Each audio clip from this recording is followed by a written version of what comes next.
உங்கள் இல்லங்களில் வந்து உங்கள் உள்ளங்களை உயிர்ப்பிப்பது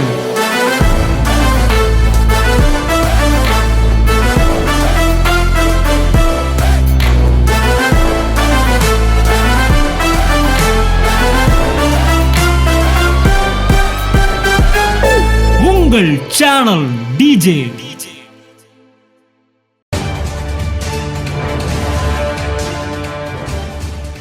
வாழ்க்கையை ஈஸியாக எடுத்துக்கிறது தான் இப்போ கஷ்டமே.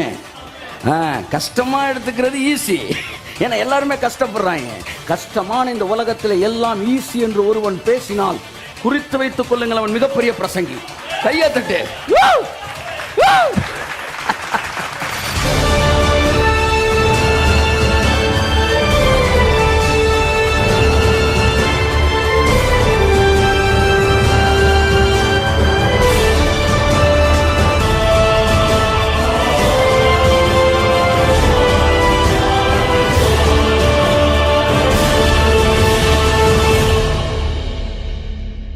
அடுத்து ப்ளோயிங் த ட்ரம்பட். இந்த ஆசாரியன் என்ன செய்வான்? என்ன செய்யணுமா? யார் ஊதணும்? ஆசாரியன். என்ன ஊதணுமா? சங்கு ஊதக்கூடாது. நிறையா சர்ச்சில் சங்கு ஊதுறாங்க. இன்றோடு நீ அழிந்து போவாய் அப்படின்னா இப்போ எடுத்துட்டார் பாஸ்ட். உன்னை வந்து சங்கு ஊத சொல்லலை, நான் உன்னை என்ன ஊத சொல்லியிருக்கிறேன்? எக்காலம். எக்காலம் என்ன தெரியுமா? எப்போ தெரியுமா ஊதுவாங்க? ஜெயிச்சிட்டோம் ஜெயிச்சிட்டோம் ஜெயிச்சிட்டோம் அப்படின்னு சொல்கிறதுக்கு எக்காலத்தை ஊதுறாங்க. எக்காலம் என்பது என்ன? அவங்களுக்குள்ள சாங் கம்போஸாக பண்ணிக்கிட்டு இருக்கிறாங்க. இங்கே ஒரு குரூப் எடுத்து ஊதிட்டு அந்த நாட்களில் ஒரு 10,000 பேர் இருக்காங்க, இல்லை 1,00,000 பேர் இருக்காங்க. 1,00,000 பேருக்கு நம்ம ஜெயிச்சிட்டோம் அப்படின்னு சொல்கிறதுக்கு ஒரு எக்காலத்தை எடுத்து என்ன செய்கிறோம்? அப்படி ஊதுறான் பாருங்க. ஊதுன உடனே அப்போ ஒரு ஆசாரியன் செத்தடானி அப்படின்னு ஊதணுமா? ஜெயிச்சிட்டோம்னான்னு சொல்லணுமா? எந்த ஆசாரியன் எல்லாம் ட்ரம்பட் ஊதுறானோ அந்த சர்ச்சு எரிக்கோ உடைச்சு கொள்ளையடிக்கிற சபையாக இருக்கும் என்று நான் சொல்லுகிறேன்.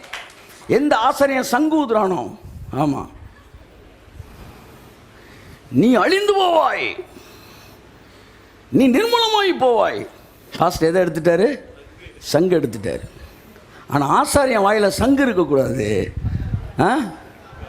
ஆமாம், பனைமரத்தில் ஏறி கொண்டு இருக்கிறாய், ஜாக்கிரதையாயிரு. மேலே போனால் நொங்கு, கீழே விழுந்தா. இதை கேட்குறக்கா சர்ச்சுக்கு வராங்க.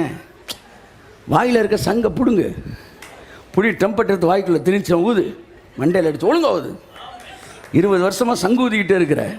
நான் 23 வருஷம் ஊதுனேன். ஒரு நாள் கர்த்தர் வந்தார், சங்கை எடுத்து போட்டு ட்ரம்பட்டை வச்சார். ஊதுரா பப்பர பப்பா. எப்போ பார்த்தாலும் இளவை கூட்டுறது வாழ்க்கையில். எப்போ பார்த்தாலும் மரணத்தை பேசுறது, வியாதியை பேசுறது, சபிக்கிறது. அவர் பெரிய பிரசங்கி சார். ஆமாம், ஊருப்பட்ட வியாதியெல்லாம் பேசுகிறார்ல, அவர் பெரிய பிரசங்கி தான். ஆனால் எல்லாம் நல்லா நடக்கும். சின்ன பயலுங்க வாழ்க்கையை ஈஸியாக எடுத்துக்கிறாங்க. வாழ்க்கையை ஈஸியாக எடுத்துக்கிறது தான் இப்போ கஷ்டமே. கஷ்டமாக எடுத்துக்கிறது ஈஸி. ஏன்னா எல்லாருமே கஷ்டப்படுறாங்க.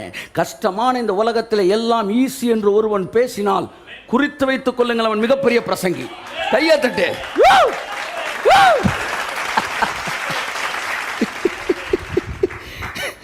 ஆமென். மறுபடியும் இந்த வார்த்தை உங்களுக்கு சொல்ல விரும்புகிறேன். கஷ்டமான இந்த உலகத்திலே எல்லாம் எளிதென்று ஒருவன் பேசுவான் என்றால் அவனை குறித்து வைத்துக் கொள்ளுங்கள், அவன் ஒரு மிகப்பெரிய பிரசங்கி. அப்படிதான் சில நேரம் சில கவரை பார்த்து நான் சொல்லுவேன், ஒரு ராஜாவாவதற்கான எல்லா தகுதியும் உனக்குள்ள இருக்கு. இன்னைக்கு காலையில் உட்காந்து பேசிக்கிறதா? ஆமாம். அப்போ உங்களை பார்த்த உடனே எதுக்கு சொன்னேன்? கஷ்டமான உலகத்தில் எல்லாம் எளிதுன்னு பேசுகிறானா நல்லா தெரிஞ்சுக்காங்க. உலக பிரசித்தி பெற்ற ஊழியனாக ஆவதற்கான எல்லா தகுதியும் அந்த ஊழியனிடத்தில் இருக்கிறது என்று சொல்லுகிறேன். ஆமாம், எல்லாம் எளிது. எல்லாம் சொல்லுங்கள். வியாதி உள்ள இந்த உலகத்திலே வியாதி இல்லாத வாழ்க்கையை பேசுவது கடினம். வியாதி வரும்னு சொல்கிறது பெரிய விஷயமா? அதான் வந்துக்கிட்டு இருக்கே, அது தானாக வந்துக்கிட்டு இருக்கு. நீ எதுக்கு இழுக்கிற? முள்ளு வளர்றதுக்கு தண்ணி ஊற்ற வேண்டிய அவசியம் இல்லாத தானாக வளரும். நீ சர்ச்சுக்குள்ள வந்து நீ ஏன் பேசிக்கிட்டு இருக்கிற? அவனை வீட்டுக்கு அனுப்பிச்சிரு, அவன் தானாக செத்துருவான். ஆமாம், இப்படி அவனை இழுத்து சீக்கிரமாக சாகடிக்க பார்த்துக்கிட்டு இருக்கிற. முள்ளு தானாக வளரும். ஆனால் செடிகளுக்கு தான் களை எடுக்க வேண்டியது இருக்கிறது. ஆமாம், நன்மையை பேசுவதற்கு தைரியம் தேவை. நீடிய வாழ்வு பேசுவதற்கு தைரியம் தேவை. முதுமையை பேசுவதற்கு தைரியம் தேவையில்லை, இளமையை பேசுவதற்கு தைரியம் தேவை. ஆமென். உங்கள் முடிகள் நிறைக்கும் போதும் நீ இளமையை பேச அதுக்கு ஒரு தைரியம் வேணும்யா. சரீர பலவீனத்தை நீ மற்ற இடத்துல பார்க்கும்போதும் நீங்கள் நீடிய வாழ்வு ஆரோக்கியத்தை பேச ஒரு தைரியம் வேணும். வறுமை நிறைந்த இந்தியாவில் தேசங்களுக்கு கடன் கொடுப்பதை பற்றி பேசுவதற்கு ஒரு தைரியம் வேண்டும். யார் தைரியம் உள்ள பிரசங்கி? எளிமையாய் பிரசங்கிப்பது அதற்கு மிகப்பெரிய வலிமை தேவை என்று நான் சொல்கிறேன். ஏன்னா அந்த உலகம் இருளில் இருக்கிறது, நாம் வெளிச்சமாக இருக்க அடைக்கப்பட்டிருக்கிறோம். என் அன்புக்குரிய ட்ரம்பட்டை ஊதுறதுக்கு தான் தேவன் நம்மளை வச்சிருக்கிறார், சங்கூதுறதுக்கு இல்லை. இப்போ ஏன் வந்து கோட்டை உடைய மாட்டேங்குதுன்னா இவங்க ஃபுல்லாக டைன் டைன் டைன் இப்படி அடிச்சுக்கிட்டு இருக்கிறாங்க. அப்படி அடிக்காமல் ட்ரம்பட் அடிச்சுனா மக்களுக்குள்ள அந்த சத்தத்தை கேட்டோன்னா ஜெயிச்சுட்டோண்டா இந்த ஃபீல் வரணும். தேவன் எவ்வளோ நல்லவர் பாருங்க சார்.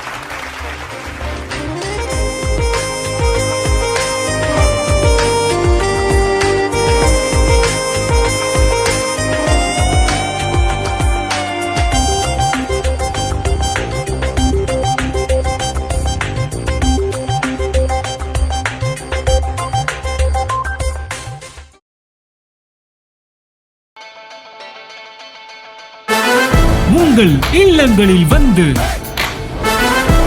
உங்கள் உள்ளங்களை உயிர்ப்பிப்பது